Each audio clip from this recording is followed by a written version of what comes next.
शंभूराज देसाई साहेब म्हणाले की मोगलाई आली का? पेशवाई सोबत हात मिळवली केल्यानंतर मोगलाईचं काय घेऊन बसलाय? सरकारमधल्या मंत्र्याला सरकारचे पोलीस जर अशी मारहाण करत असतील, धक्काबुक्की करत असतील, इजा पोचवत असतील तर सन्मान्य अध्यक्ष महाराज बोलायचं पण नाही. सभापती महोदय, ह्या दंडाला 4 पोलीस माझ्या, हे अजून दुखतंय. ह्या दंडाला 4 पोलीस, दोघांनी कंबर आवडली माझी. तो एसपी जो वागलाय ना सभापती महोदय, पूर्ण एखाद्या घरगाड्यासारखा वागलाय. त्यामुळे आपण, माझी विनंती आहे, त्याला तात्काळ निलंबित करा, बडतर्फ करा सेवेतनं. आज त्याची निवृत्त हायकोर्ट जज मार्फत त्याची चौकशी करा. हा अन्याय आम्ही सहन करणार नाही. तर ताबडतोब साताऱ्याचे पोलीस अधीक्षक आणि संबंधित ज्यांनी लोकांना ढकलाढकली केली, जखमी केलेलं आहे आणि महत्त्वाचं म्हणजे मतदानाच्या प्रक्रियेपासून वंचित ठेवलेलं आहे, त्यांचं सरकारने निलंबन करावं असे मी निर्देश देत आहे. देसाईंना धूळ चारली, त्यांच्या इतर सहकाऱ्यांना, आमदारांना, मंत्र्यांना धूळ चारली. धूळ काय चारली? खाली पाडलं. आणि भारतीय जनता पार्टीनं तिथं त्यांचा झेंडा फडकवला.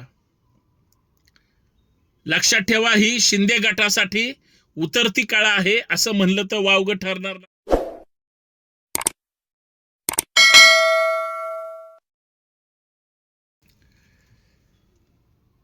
शिवसेनेची ज्या पद्धतीनं गोची भारतीय जनता पार्टीनं केली महाराष्ट्रात, सातारा जिल्ह्यात,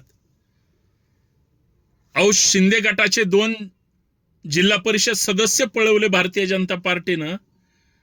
मंत्र्याला ताणून पळवलं, पाडलं, ओढलं, शरीराचा पार चोथ्या करून टाकला. आज मंत्री महोदय सभागृहात सांगत होते, 4 दिवस झालं माझं अंग दुखतंय, माझ्या हाताला सुद्धा लागलंय.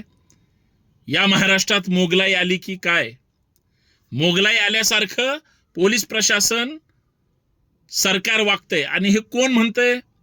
राज्याचे शिंदे गटाचे जबाबदार मंत्री आणि उपमुख्यमंत्र्यांच्या हृदयातला आमदार. आणि महाराष्ट्रात शिंदे गटाची जर ही अवस्था असेल तर लात मारून सत्तेत बाहेर पाडण्याची हिंमत आहे का? राजधानी साताऱ्यात शिंदे गटाला सत्तेपासून बाजूला ठेवलं. एकनाथ शिंदे साहेबांची सातारा जिल्हा परिषदमध्ये त्यांच्या होम टाउनला सत्ता आली असती. भारतीय जनता पार्टीचे जे धुरंधर तिथले नेते आहेत त्यांनी बरोबर शिंदे गटाचा गेम केला. देसाईंना धूळ चारली, त्यांच्या इतर सहकाऱ्यांना, आमदारांना, मंत्र्यांना धूळ चारली. धूळ काय चारली? खाली पाडलं. आणि भारतीय जनता पार्टीनं तिथं त्यांचा झेंडा फडकवला. लक्षात ठेवा, ही शिंदे गटासाठी उतरती काळ आहे असं म्हणलं तर वावगं ठरणार नाही. कारण जे शंभूराज देसाई साहेब म्हणाले की मोगलाई आली का? पेशवाई सोबत हात मिळवली केल्यानंतर मोगलाईचं काय घेऊन बसलाय?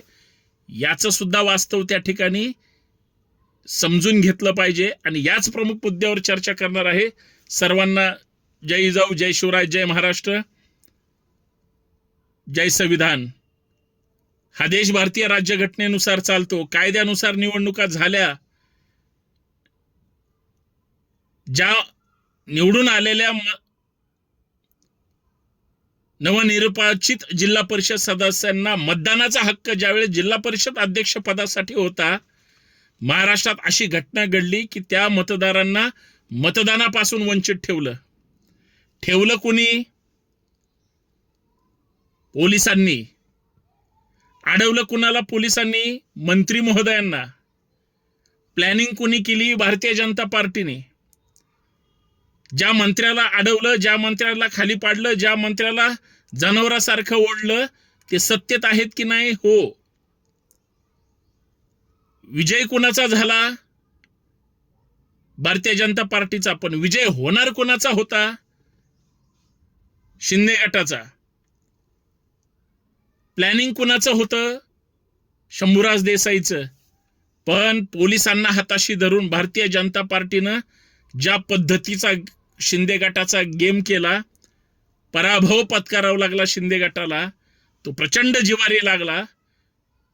महाराष्ट्रात जिल्हा परिषद अध्यक्षाची अशी एकमेव निवडणूक आहे जी प्रचंड वादळी, हाणामारीची आणि सरकारची अब्रू घालवणारी आहे.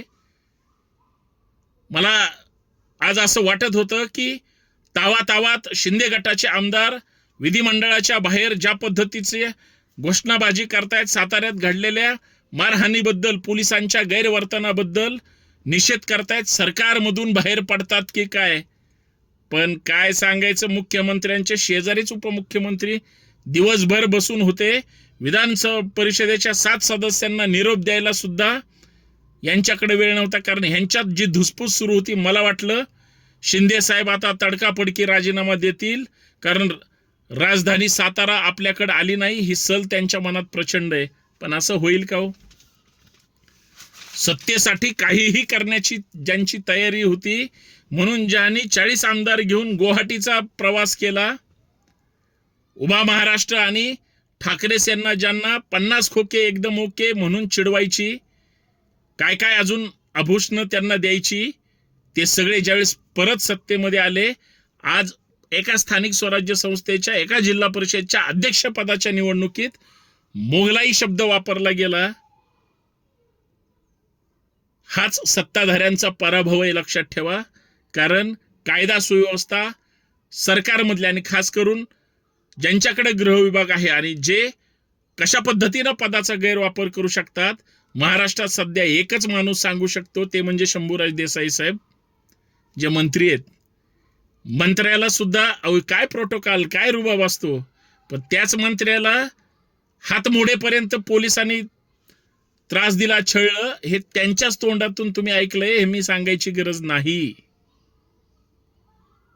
हा आपला आजचा महाराष्ट्र आहे. म्हणून मी जे म्हणलं सुरुवातीला, कायद्याचं राज्य आहे, संवैधानिक पद्धतीनं निवडणुका घेतल्या गेल्या, परंतु त्या संवैधानिक पद्धतीमध्ये त्या निवडून आलेल्या सदस्यांना मतदान आपल्या अध्यक्षाला करू शकले नाहीत. हा काय प्रकार आहे? आता हा झाला एक पार्ट. मी अजून एक दुसरा पार्ट सांगतो. महेश शिंदे नावाचे सातारा जिल्ह्यातील कोरेगावचे आमदार आहेत. कुठल्या पक्षाचे आहेत? चेक करा त्यांचा पक्ष. त्यांनी मदत कुणाला केली? ते शिंदे गटाचे आमदार आहेत. पण त्यांची बायको उभी होती भारतीय जनता पार्टीकडून जिल्हा परिषद सदस्य पदाला, आणि त्या महेश शिंदेनी 2 सदस्य कुणाचे पळवले? शिंदे गटाचे. आणि स्वतःच्या पत्नीला अध्यक्षपदाच्या शर्यतीत उभा करून निवडून आणण्याचं काम शिंदे साहेबांनी केलं, आणि धूळ कुणाला चारली? स्वतःच्याच पक्षाला आणि नेत्यांना.